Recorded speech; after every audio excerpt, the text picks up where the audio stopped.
ሆሳዕና በአርያም ሆሳዕና ለወልደ ዳዊት ሆሳዕና የሚለው ቃል ከጥንት አረማይክ ወይም ከዕብራይስጥ የመጣ ቃል ነው። ሆሽና አና ይለዋል። የቃሉም ትርጉም አሁን አድን ማለት ነው። አሁን አቅና ማለት ነው። መድኃኒት ማለት ነው። ይህንንም ቅዱስ ዳዊት አባታችን አስቀድሞ ዘምሮታል። ኦ እግዚኦ አድንሶ ኦ እግዚኦ ሰርህሶ እያለ ዘምሯል። አቤቱ እባክህ አሁን አድን፣ አቤቱ እባክህ አሁን አቅና ማለት ነው። እዚያው የዳዊት መዝሙር 117 ላይ መመልከት ትችላላችሁ። ለጊዜው እስራኤል ሆሳዕና ለወልደ ዳዊት ለዳዊት ልጅ መድኃኒት አዳይ መባል ይገባዋል። ሆሳዕና በአርያም አርያም ከፍ ያለ ማለት ነው። ከሰማይ የመጣ መድኃኒት ማለት ነው። ምን ሲሉ ነው?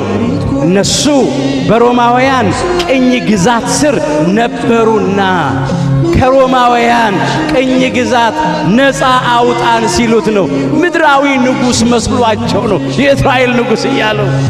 እሱ ግን የሰማይና የምድር ንጉሥ ነው።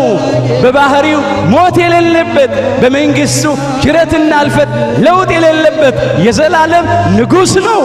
እሱ አዳምና ልጆቹን ሁሉ ከሲኦል ከባርነት ቤት ነፃ ሊያወጣ ከጨለማ ወደሚደነቅ ብርሃን ከሲኦል ወደ ገነት ሊያሻግረን ነው የተገለጠው። እነሱ ግን ያሰቡት ሰውኛውን ነበረ፣ ምድራዊውን ነበረ። እሱ ግን ዓለሙን ሁሉ ሊያድን ነፃ ሊያወጣ ነው የተገለጠው። እንዲህ እያሉ ዘመሩ። ሕዝቡ ሁሉ ተገረሙ፣ ተደነቁ። ይህ ማን ነው?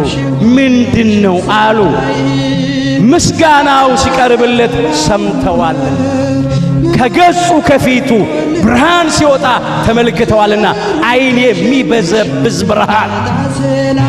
አዎ ሕፃናትም ደግሞ እየተቀባበሉ ያመሰግኑ ነበረ። አስቀድሞ በክቡር ዳዊት የተነገረው ቃል እንዲፈጸም እማፈ ደቂቅ ወሕፃናት አስተዳሎ ከስብሐተ ይላል። በእንተ ጸላይ ከመትን ስቶ ለጸላይ ወለገፋይ ይላል የዳዊት መዝሙር 8 ቁጥር 2 ጀምሮ። ከሕፃናትና ከሚጠቡት አንደበት ምስጋና ለራስ አዘጋጀ። ከ40 ቀን ከ80 ቀን ልጆች ከዓመት ከ2 ዓመት ሕፃናት ምስጋናን ለራስ አዘጋጀ። ምስጋናን ተቀበልክ። አንደበታቸውን ለምስጋና ከፈተ የማይሳነው አምላክ። በእንተ ጸላይ ጠላት ደስ አይበለው ብለ ጠላት ዲያብሎስ ደስ አይበለው ይፈር ብለ ጠላትን ቂመኛን ዲያብሎስንና ሰራዊቱን ድል ታደርግ ዘንድ አለው። አዎ ድል አደረገ። 5500 ዘመን በኋላ ዲያብሎስንና ሰራዊቱን ድል አደረገልን። የአመፃ መዝገብ ተገልብጧል። የሞት መውጊያ ተሰብሯል። ጠላት ዲያብሎስንና ሰራዊቱን በመስቀሉ ከመንገዳችን ላይ ጠርቆ አስወግዶልናል። እኛንም ደግሞ ነፃ አውጥቶናል። ይህንን አምላክ ከልብ ማመስገን ይገባል። ምን ከፍለው ነገር የለምና። ያልታደሉት ቤተ አይሁድ ጸሐፍት ፈሪሳውያን፣ የአይሁድ ካህናት አንደበታቸው ተሸበበ። አዋቂዎቹ ቃሉ ከልቡናችን ሞልቶ ተርፏል ብለው ልብሳቸው ላይ ጠልፈው ጠቅሰው ጽፈው የሚሄዱ ተመጻዳቂዎች፣ ግብዞች ለክብሩ መዘመር ተሳናቸው። ሕፃናቱን አስነሳ፣ ሊከለክሉ ሞከሩ። ምን አለ የኛ አምላክ? እነዚህ ዝም ቢሉ ድንጋዮች ይጮኻሉ አለ፣ ድንጋዮች ያመሰግናሉ አለ። ወንጌላዊ ቅዱስ ሉቃስ እንደመዘገበው አው ለጊዜው በቆሙ ድንጋዮችም እንዲያመሰግኑት ያደርጋል፣ የሚሳነው ነገር የለምና። የሉቃስ ወንጌል ምዕራፍ 19 ቁጥር 40 ላይ እኛንም ካፈራልን በሥጋ ያበጀ አፈር እኮ ነው፣ አካላችን እኮ ሸክላ ነው፣ ጭቃ እኮ። እነዚህ ዝም ቢሉ ድንጋዮች ይጮኻሉ።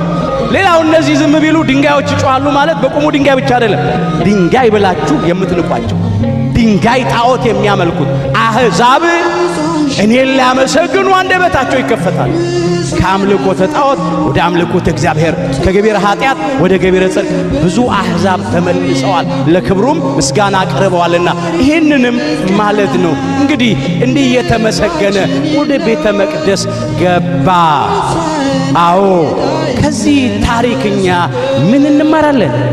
ከዚህ በላይ መተረክ ይቻላል ታሪኩን፣ ግን ጊዜ የለንም። ወደ ራሳችን ሕይወት አምጥተነው እንጠቅልለው ወገኖች። ፍትሕዎሙ ወአምጽዎሙ ሊተ፣ ፈታችሁ አምጡልኝ። ዛሬም ካህናቱን ፈታችሁ አምጡልኝ ይላል አምላካችን ኢየሱስ ክርስቶስ። በደቀ መዛሙርቱ እግር የተተኩ ሕዝቡን እንዲፈቱ የታዘዙ ካህናት ናቸው።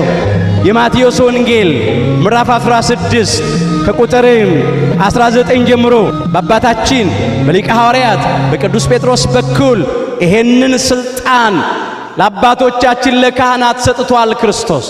የመንግሥተ ሰማያትንም መክፈቻዎች እሰጥሃለሁ አለ። በምድር የምታስረው በሰማያት የታሰረ ይሆናል፣ በምድርም የምትፈታው በሰማያት የተፈታ ይሆናል አለ። በቁልፍ የተዘጋ በር ይከፈታል፣ በቁልፍ የተከፈተ በር ይዘጋል። ቁልፍ መክፈቻም ነው መዝጊያም ነው።